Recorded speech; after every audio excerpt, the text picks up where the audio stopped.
I am once again here to talk about Xavier Restrepo. Following the Tennessee Titans' 16-13 loss to the Houston Texans this past weekend, it's impossible not to talk about him again.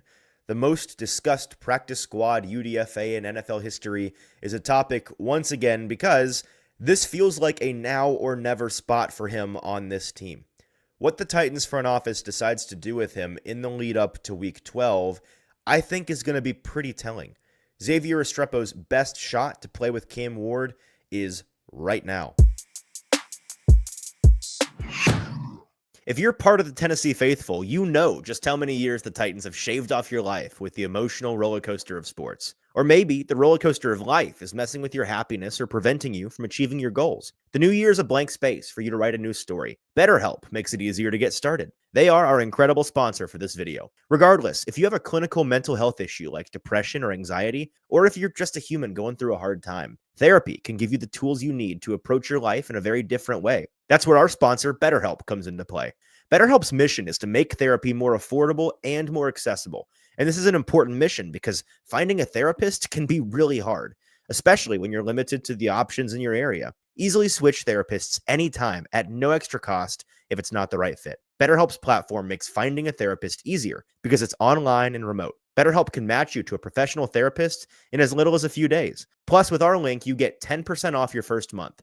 Start fresh any day of the year with BetterHelp. BetterHelp accepts both HSA and FSA cards, making it even easier to prioritize your mental health.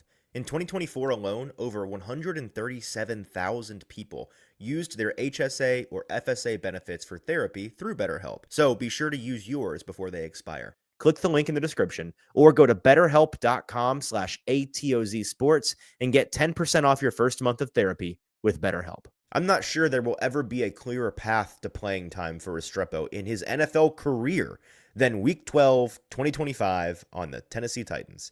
It's fair to point out that he's already the beneficiary of being on one of the worst rosters in the league. Could he hang on another practice squad somewhere else in the NFL right now? Probably, some of them. I don't know how many. But I don't think it was a Titans or nothing decision he made when he went undrafted in the spring either. But he came to Tennessee for two big reasons: to be with his college quarterback and good friend, Cam Ward, and to have the strongest shot at playing in one of the weakest wide receiver rooms in the league. Now, following an unfortunate event in Week 11, a couple of them actually, I don't think the depth in that wide receiver room will ever be set up better for him again. The Titans came into that game against Houston with 5 healthy receivers on the active roster, 1 typically active receiver on IR, and 3 on the practice squad. Restrepo's path started clearing many days ago when slot wide receiver Tyler Lockett was granted his release to go sign with the Raiders. That was one obstacle down, and he's a slot-only guy too, so that's in his lane for Restrepo. Then, wide receiver Bryce Oliver was placed on IR after struggling to return from a Week 2 knee injury. That was last week, and that knocked him out for at least the next month. That's 2 down. And then on Sunday, the Titans entered the game with 3 healthy starters and exited the game with 0 healthy starters. Wide receiver 1, Calvin Ridley, had fought his way back from a Week 6 injury to his hamstring. He was finally back in the rotation, and on the first series of the game, he suffered a broken leg that knocked him out for the rest of the year. You can read more about that at AtoZsports.com. Now, wide receiver 2 and wide receiver 3, pair of rookies, Chimere Dike and Alec Iamaner, they both suffered in-game injuries as well. Neither of theirs is significant, or at least long-term, it seems. And Dike got plastered on a muffed punt return attempt, and he entered the concussion protocol, which he cleared, but he remained out of the rest of the game with a chest contusion. His injury timeline remains pretty unclear as of early this week. The indications that we've heard from Paul Kaharski, who heard something inside the building, I'd imagine, are that he's going to give it a go. He's going to try to play through that bruised chest, but it's just going to be a situation where they see how he feels in practice. So I'd label him as pretty TBD right now. And then Alec Iamaner left the game for a stretch with a hamstring injury, which he eventually pushed through to finish the game in some capacity, but his status is equally unclear right now. He seems set to be hobbled at best, out at worst for the time being. All of this meant that for a good chunk of the second half in Week 11, Ward had just Van Jefferson and Mason Kinsey at his disposal as healthy receiver options.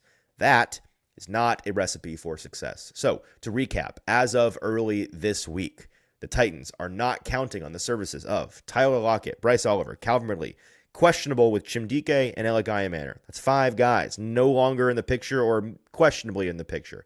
That leaves Jefferson, Kinsey, James Prochet, Hal Presley, and Xavier Restrepo as the only receiving options that are healthy and on the payroll in some capacity. Now, if you're wondering who is Hal Presley, I cannot blame you. He was signed to the Titans practice squad on October 28th, so it's hard to imagine he'd be ahead of Restrepo in the pecking order. But even if he is, that makes Restrepo the theoretical wide receiver 5 as it stands today. That's why we're talking about him again, because what happens next will be telling. This front office has already made it crystal clear that they see Restrepo as the last guy on the depth chart amongst those who were here since the summer. Prochet and Kinsey have seen multiple game days already. Restrepo has not seen a one. But now they're officially scraping the bottom of the depth chart barrel.